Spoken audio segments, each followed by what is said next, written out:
All right, ladies and gentlemen, we're going to take a look at our third lesson. This is what we're going to start second semester with, and that's lesson 7.3. And we're going to show that triangles are similar using AA. In chapter 5, we didn't have anything that were just two angles. We could have two angles and a side, either included or outside of them.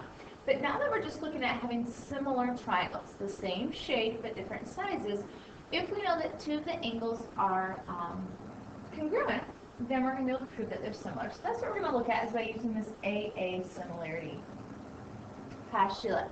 So what it says in words is that if two angles of one triangle are congruent to two angles of another triangle, then the two triangles are, what are we looking to say?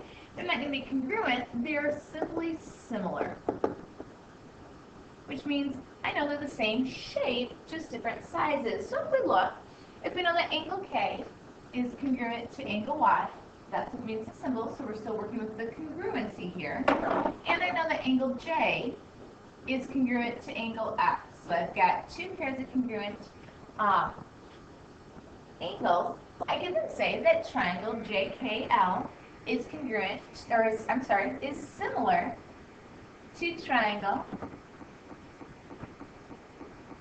Since we are dealing with the similarity symbol, is similar to triangle XYZ. Notice you're still matching up corresponding angles. So J was first here, and it has 2 marks.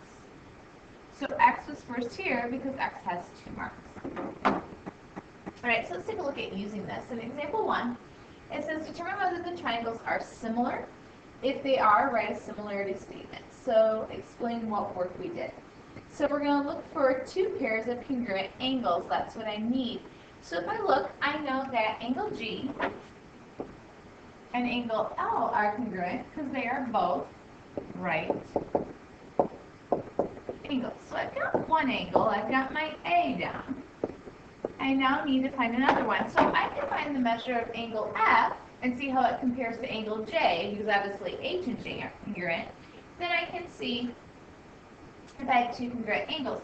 So angle F, we're going to use this triangle sum theorem, is angle, the measure of that angle is the 90-degree angle plus the 61-degree angle. Those 3 added together are going to equal 180 degrees.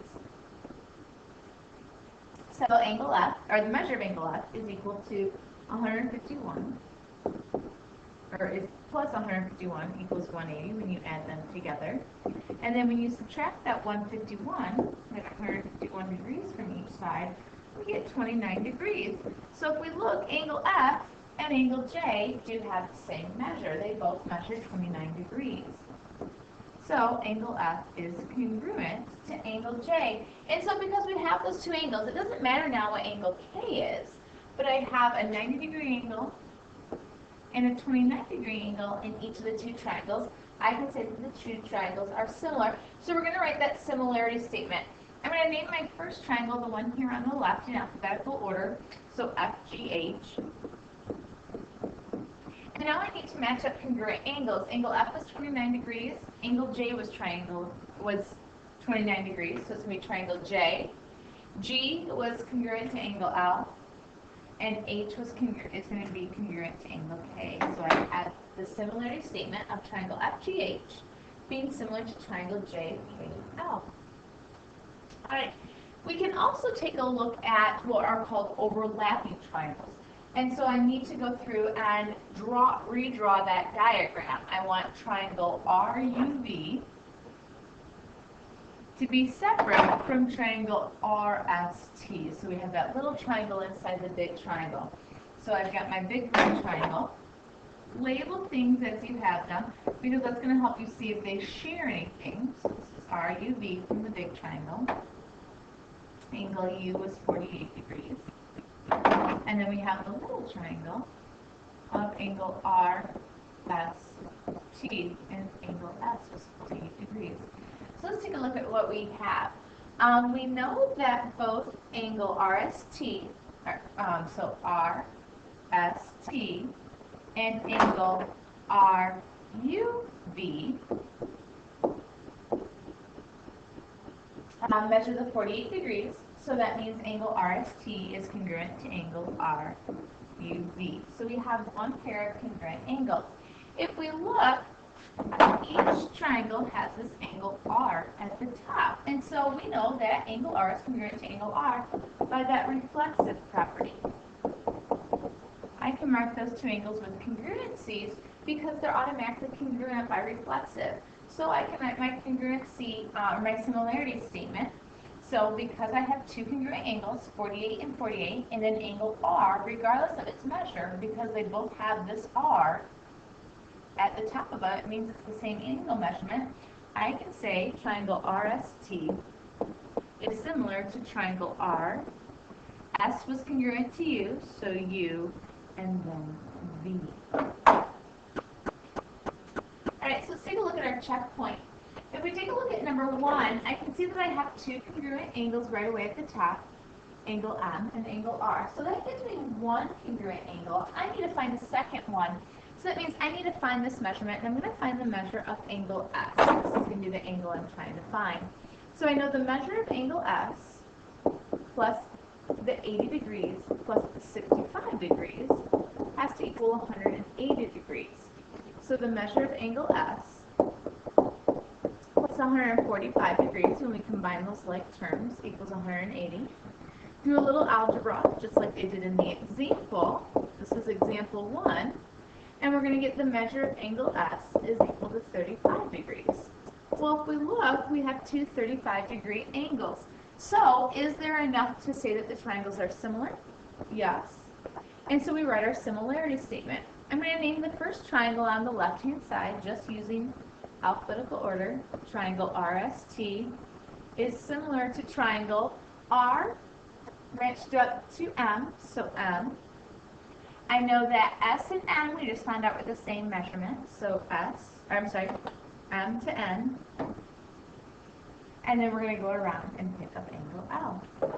What you're going to do now is you're going to do this one. You're going to do now. And remember, this is just like example number 2. So take a look at how we did example 2 and see what you can do there. All right, we'll check that in class.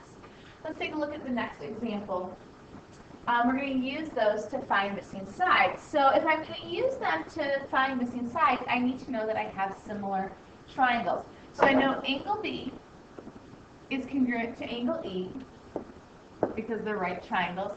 And I can see that angle ACB, this angle here, is congruent to angle DCE. I can see that they're both marked with congruency angles. So I can see that they're congruent. So because I have two congruent angles, I can use that similarity postulate. Triangle ABC is congruent to triangle DEC. So now what I can do, I can do exactly what I was doing in lesson 4.2 and set up those proportions. So I'm trying to find this side DE. So I know DE, this is going to compare, it can be written with A over B, which means EC can be written in a ratio with BC. So I'm setting up these corresponding sides. So now we're going to substitute in what we know. DE is X, AB is 25, EC is 28, and BC is 40. So we're taking and setting up, once again, those corresponding sides. We're going to cross multiply, which means we're going to have 40 times X and 25 times 80. We have 40X, and we multiply that out, is equal to 700. We're going to divide each side by 40. And when we do 700 divided by 40, we get 17.5. And so it's okay not to have whole numbers, except for we get a nice decimal value. So we're setting up those corresponding sides. This is the right side to the left, right to left with those corresponding sides. We then substitute in their values, cross products, and then solve. All right, so example 3, why do you need to know that the triangles are similar? We're going to go over in class.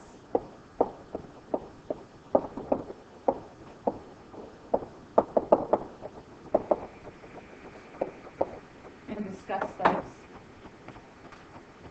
All right, so number 3, checkpoint, write a similar statement, and then find the value of the variable. This is what you are going to do now.